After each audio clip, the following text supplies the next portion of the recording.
Monster storms ripped through western Ohio. We're on the ground in Celina, where an EF3 killed one person, injured many more, and flattened entire neighborhoods. Plus, half a dozen local Red Cross volunteers racing to the Dayton area to help. How you can too. And the parent company of Jeep proposes a merger that would make it one of the biggest car makers in the world. From 13 ABC Action News, this is a breaking news alert. Well, right now you are looking at tornado damage from western and southwestern Ohio. The storms tore through late last night, killing at least one person in Celina. National Weather Service confirms at least one EF3 tornado touchdown in west central Ohio and Celina, close to Dayton. Severe storms destroying homes in Dayton and other nearby cities. We have live team coverage of this breaking news alert. 13 ABC's Melissa Veitch is surveying the damage in Celina, where that confirmed death happened. And I-Team reporter Sean Haggerty tracking the devastation in the Dayton area. Amy Montgomery also talking with volunteers working to help the families in need. But we start with first warning meteorologist Dan Smith. He's tracking the potential for strong storms right now. Dan. We do have some active systems coming on through northwest Ohio right now. Not quite as severe as what we had been getting in some other parts of the state, of course, last night. But you notice mostly south of Toledo, Bowling Green, that US 6 line that we'll typically use here, and some more development on the way potentially. And let's zoom in to just one spot and turn on the lightning. Pretty intense cells going on here, even just over the Indiana state line that might be clipping some of our southern counties a bit later on this evening. Over the next couple of hours, really, you notice here, this is severe thunderstorm warning. This is the second and third ones that we have had so far for the evening. Henry and Putnam counties under it until 5:15, 5:45 for Hancock County. That does include the city of Findlay. Golf ball sized hail possible with some of these cells as they're moving east between 30 and 40 miles an hour. Again, we will have another live look at this. We'll break down the radar picture and predictor for the next several rounds of storms coming over the next few days, coming up later. All right, Dan, thank you. And as we've said, the Celina tornado was a deadly one. A twister killed an 81-year-old man. Investigators tell 13 ABC he was killed when a parked car was blown onto his home. Our Melissa Veitch has been in Celina all day long covering the extent of the damage there, and she's live with the very latest. Melissa. Lee and Diane, take a look behind me. This is EF3 tornado damage. Literally, it has taken out an entire street, but it's interesting because you'll have one home that you see here completely destroyed. The one right next to it is completely fine. But I want to take you also back through here. This is a home, and interestingly, we talked with our homeowner here, and he tells me that he did pay attention very, very closely to the warnings. He and his wife got into the basement. They stayed in the basement, and even when the tornado sirens went off, he stayed in the basement just based on instincts. Take a look. Very good move that he did, because this is all that is left of his house. This is what was left of his living room. This used to be his kitchen. The entire house was blown away. So when you hear tornado warnings, it's so very important for you to listen and listen to your instincts on that. They said as soon as the tornado sirens went off, they could hear something that sounded like a big winter storm. It doesn't always sound like that telltale train in the distance coming or a freight train coming on. Then they heard that sound. They heard the cracks. You can see right behind us, it just snapped trees like twigs.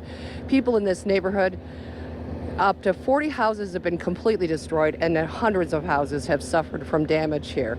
Again, I want to let you know we are about 1 hour north of Dayton here in this area, about 2 hours south, just shy of 2 hours south of Toledo, Lima, but the destruction is just devastating.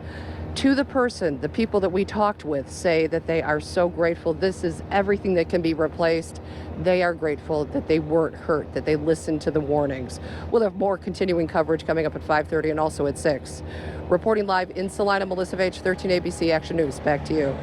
That is Wow. staggering when you see that they saved themselves by seeking shelter, and the whole house just gone. That is as vivid an illustration of what a twister can do. It's lift everything up, as you can see there. Just amazing. And the cleanup underway in Dayton. No serious injuries, though, reported there. The damage, though, is extensive. 13 ABC Sean Haggerty has continuing coverage of what's happening in Dayton tonight. Sean? Yeah, Lee, amazing with all the damage in the Dayton area that no one was killed. And at this point, the injuries to the people on the ground do not appear that serious.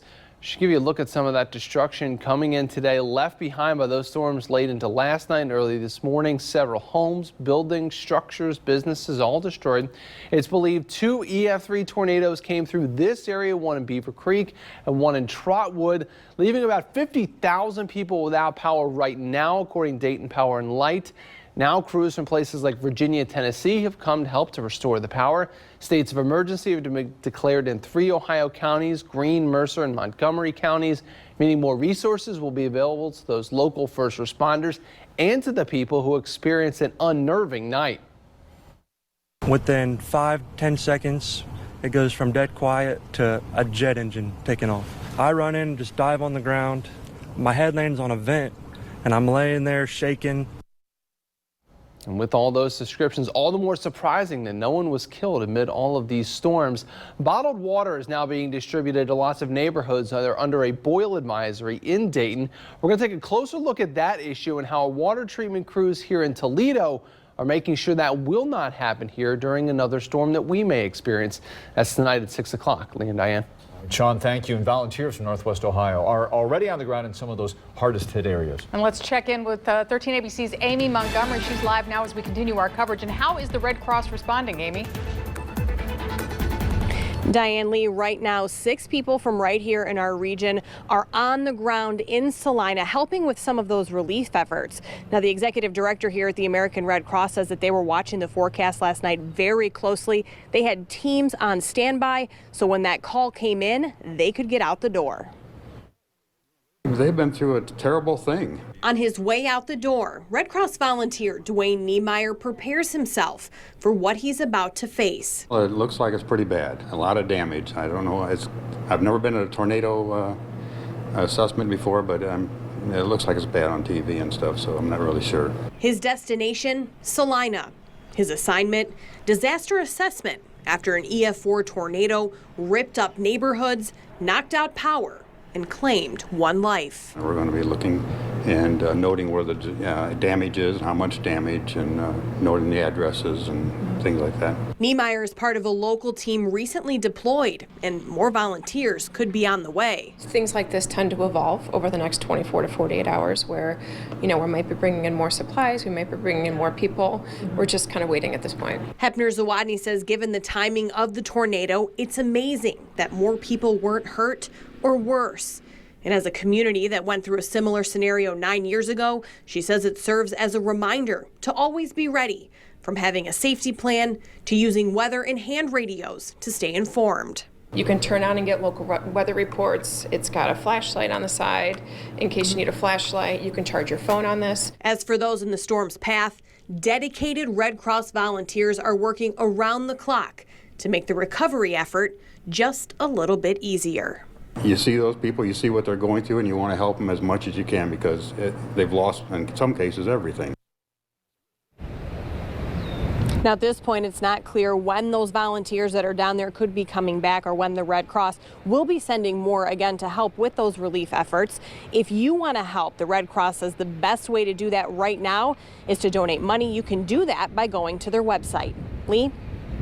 All right, Amy, thank you. In Indiana, state police have stopped incoming traffic into the town of Pendleton. Today, crews working to assess and clean up the damage from a possible twister here. Severe weather ripped through that area last night before moving into Ohio.